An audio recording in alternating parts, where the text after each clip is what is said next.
চলে আসলাম আবার আরেকটা ভিডিও নিয়ে 2-3 দিন পর। আমি জানি অনেক দিন ভিডিও দেওয়া হয়নি। তো এনিওয়েজ এখানে আমরা রেডি হয়ে গেছি, কারণ আমাদের ট্রিপ ছিল স্যাটারডেতে। রেডি হয়ে বেরিয়ে পাশের দোকানেই চা খেয়ে নিয়েছিলাম। তো চা খেয়ে আমরা বেরিয়ে পড়েছিলাম। সকাল আমরা 11টার দিকে বেরিয়েছিলাম, আর খিদাও পেয়েছিল। তো আধা রাস্তায় আমরা নেমে ব্রেকফাস্ট করে নিয়েছিলাম। ব্রেকফাস্ট আর কি ভাত, মানে একটু পোলাও টাইপের খেয়েছি, আর এখানে আবার চা খেয়েছিল। তো ওই, আর এখানে চাটা একদমই বাজে ছিল, বুঝতেই পারছো ওর এক্সপ্রেশন দেখে। তো এখানে আমরা খালি একা ছিলাম না, দুটো গাড়ি ছিল। তো এক গাড়িতে আমরা আর এক দিদি আর এক দিদির হাজবেন্ড ছিল, আরেক গাড়িতে দুটো কাপল ছিল। তো যাই হোক, আমাদের খাওয়া দাওয়া শেষ করে তারপর এখানে ও একটু আউটফিট চেক দিচ্ছিল। কিছু না, বাস একটু নাটকই চলছিল। যেহেতু ও আউটফিট চেক দিল, তো অবভিয়াসলি আমারও তো দেওয়া উচিত। তো তাই আমিও আমার আউটফিট চেক দিয়ে দিচ্ছিলাম। অ্যাকচুয়ালি আমরা এখানে ওয়েট করছিলাম, যে বলেছিলাম যে দুটো গাড়ি আছে, তো একটা গাড়ি এখনও আসেনি। তো তাই আর কি ওদের জন্য ওয়েট করছিলাম। আর এই যে ওর নাম রায়াংশ, আর ওর সাথেও মানে ওকে নিয়েও আমরা আউটফিট চেক করছিলাম। কি করব, কিছু করার ছিল না, তো আমরা টাইম পাস করছিলাম, ওর সাথেও একটু এমনি এনজয় করছিলাম।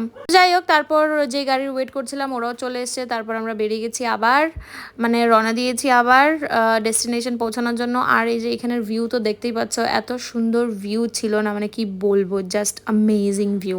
তো তারপর আমরা একটা পাহাড়ে মানে চলে এসেছিলাম, আর পাহাড় থেকে তো মানে এই ভিউটা জাস্ট মানে কি বলবো, অসাধারণ, মানে সেই ভিউটা ছিল। আর এখানে আমরা সবাই দাঁড়িয়ে একটু ফটো সেশন করছিলাম। বাই দ্য ওয়ে, আমার তো বলাই হয়নি যে আমরা কোথায় যাচ্ছিলাম। তো আমরা যাচ্ছিলাম কোলারে। পাহাড়ের এখান থেকে সাইট সিইং করে আমরা আবার বেরিয়ে পড়েছিলাম, আর গাড়িতে খেয়ে মানে চিপস খেয়ে খেয়ে যাচ্ছিলাম। আর এখানে যেহেতু দাদা ড্রাইভিং করছিল, তো তাই ওকে চিপস খাইয়ে দিচ্ছিল। আর টাইম অনেক হয়ে গেছিলো, মানে দুপুরের লাঞ্চ করার টাইম হয়ে গেছিলো। তো আমরা এই রেস্টুরেন্টটাতে চলে এসেছিলাম। এখান থেকেই আমরা দুপুরের লাঞ্চ টাঞ্চ করে তারপর আবার বেরিয়ে পড়েছিলাম। আর তার একটুখানির মধ্যেই আমরা পৌঁছে গিয়েছিলাম ডেস্টিনেশনে। তো ডেস্টিনেশন বলতে একজনের ফার্ম হাউস হয়। তো কার ফার্ম হাউস, এই যে এই দিদিটার আর দিদির হাজব্যান্ডের ফার্ম হাউসে আমরা চলে এসেছিলাম।